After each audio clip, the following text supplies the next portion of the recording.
John Herdman tidak lama lagi akan diperkenalkan sebagai pelatih baru timnas Indonesia. Penasaran formasi apa yang bakal dipakai di Garuda?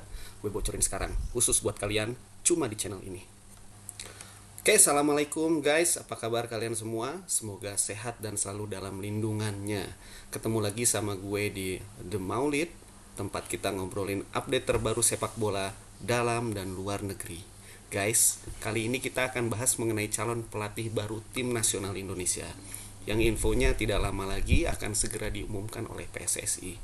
Siapa lagi kalau bukan John Herdman, pelatih berusia 50 tahun yang berasal dari Inggris. Tapi sebelum lanjut, jangan lupa guys untuk subscribe, like, dan komen biar lo nggak ketinggalan update seru seputar sepak bola dari channel ini.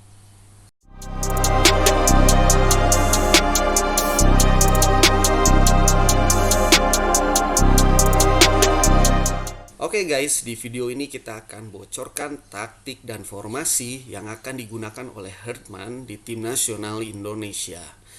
Tapi sebelumnya kita akan bedah dulu siapa sebenarnya John Herdman ini. John Herdman ini lahir di Consett, Inggris tanggal 19 Juli tahun 1975. Berarti sekarang usianya 50 tahun guys. Karir melatihnya dimulai sejak kuliah di Northumbria University, jurusan Sport Science, sambil jadi asisten dosen. Dari sana dia gabung Akademi Sunderland sebagai pelatih pengembangan usia muda sampai dengan 2001. Kemudian dia pindah ke Selandia Baru. Dia masuk Asosiasi Sepak Bola Selandia Baru sebagai Coach Education Manager dan Director of Football Development. Tahun 2006 dia mulai melatih tim nasional putri Selandia Baru. Hasilnya luar biasa guys. Dia berhasil membawa tim nasional putri U20 Selandia Baru ke Piala Dunia untuk pertama kalinya.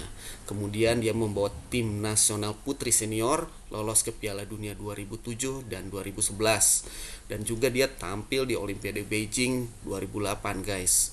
Dan bahkan dia terpilih sebagai New Zealand Football Coach of the Year pada tahun 2006 dan 2008.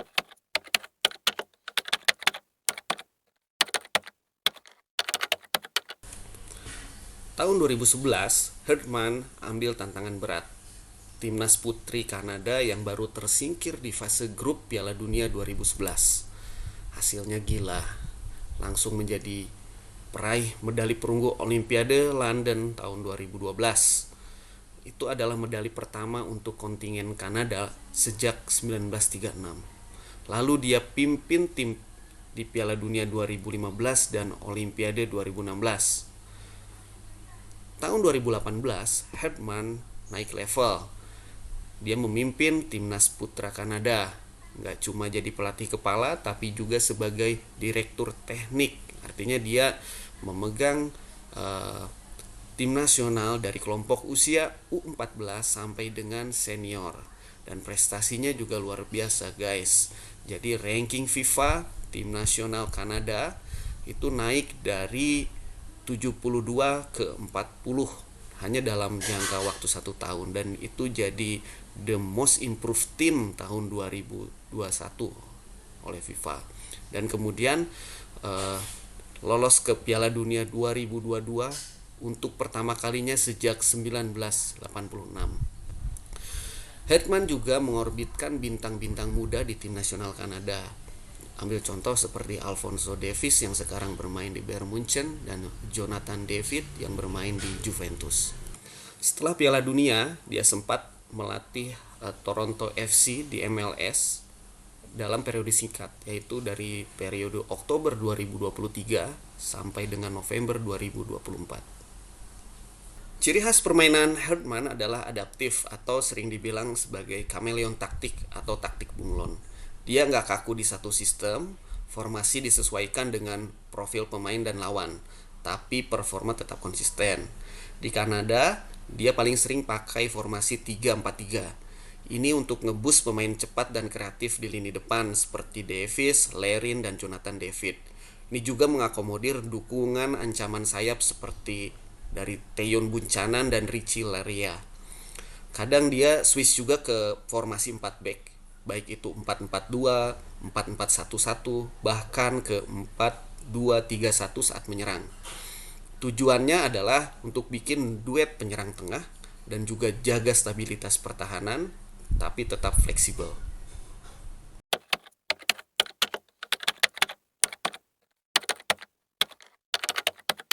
Untuk melihat secara utuh taktik dan formasi yang digunakan Herdman di tim nasional Kanada, kita bisa bedah dari Piala Dunia 2022 di mana Kanada mengikuti 3 pertandingan di turnamen ini, yaitu melawan Belgia, Kroasia, dan Maroko. Melawan Belgia, formasi dasar yang digunakan adalah 3-4-3. Ini mengeksploitasi lebar lapangan lewat Davis dan Lerea di kedua wingbacknya.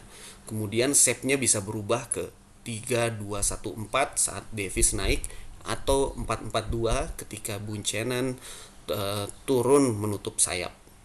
Kanada banyak peluang, total sebanyak 21 tembakan pada pertandingan tersebut, tetapi sayangnya hanya 3 yang on target, termasuk penalti dari Davis sendiri yang berhasil digagalkan oleh Courtois.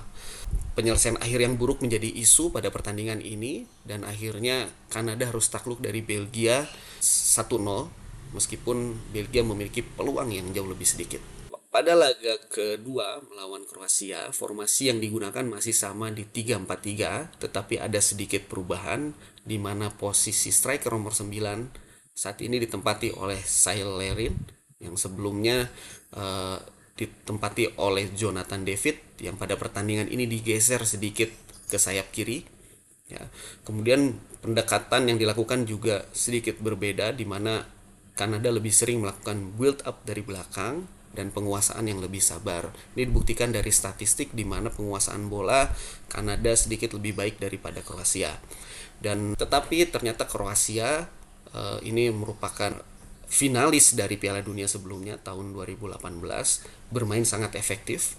Dari total 12 tembakan, 10 on target, dan akhirnya Kanada harus takluk 4-1, berhasil comeback dari Kroasia ini. Perbedaannya adalah di efektivitas dan kontrol dan transisi, di mana sama seperti pertandingan sebelumnya, ini Kanada tidak berhasil memanfaatkan beberapa peluang di depan gawang. Pertandingan terakhir fase grup sudah tidak berpengaruh bagi Kanada.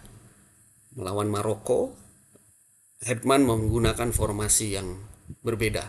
Kali ini menggunakan 4 back dengan formasi 4-4-1-1, di mana Junior Hoilett ditempatkan sebagai second striker nomor 10 di belakang Lerin, dan sedangkan Davis dan Buchanan ini dipilih sebagai inverted winger, di mana keduanya ditempatkan di posisi sebaliknya dari posisi aslinya, di mana Davis ditempatkan di sebelah kanan sedangkan Buchanan di sayap kiri. Formasi ini memungkinkan fullback ini bisa naik melebar. Skema ini akhirnya berhasil menghasilkan gol Kanada, yaitu melalui gol bunuh diri Aguerd yang berasal dari crossing back sayap kiri Sam Adekugbe. Hanya saja pada pertandingan ini lini belakang Kanada melakukan beberapa kecerobohan sehingga bisa menyebabkan Maroko berhasil mencuri 2 gol cepat. Ya, sebetulnya pada pertandingan ini Kanada tidak bermain terlalu buruk, terutama lini depannya. Bahkan Kanada hampir saja menyamakan kedudukan apabila sundulan dari Hutchinson masuk ke dalam gawang 2 cm lagi saja. Tetapi Dewi Fortuna belum berpihak pada Kanada, dan akhirnya skor 2-1 untuk Maroko pada pertandingan kali ini.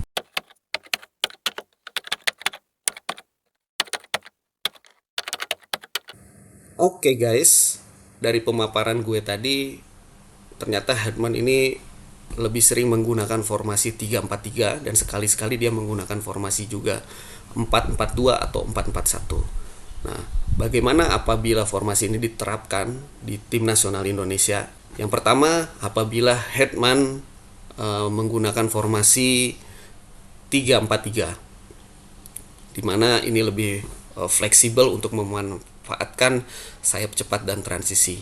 Ini sangat cocok untuk tim nasional Indonesia, di mana ini sudah sangat familiar digunakan oleh tim nasional Indonesia sejak era Sintayong. Bahkan di era Patrick Kluivert sendiri pernah beberapa kali menggunakan formasi 3-4-3 ini.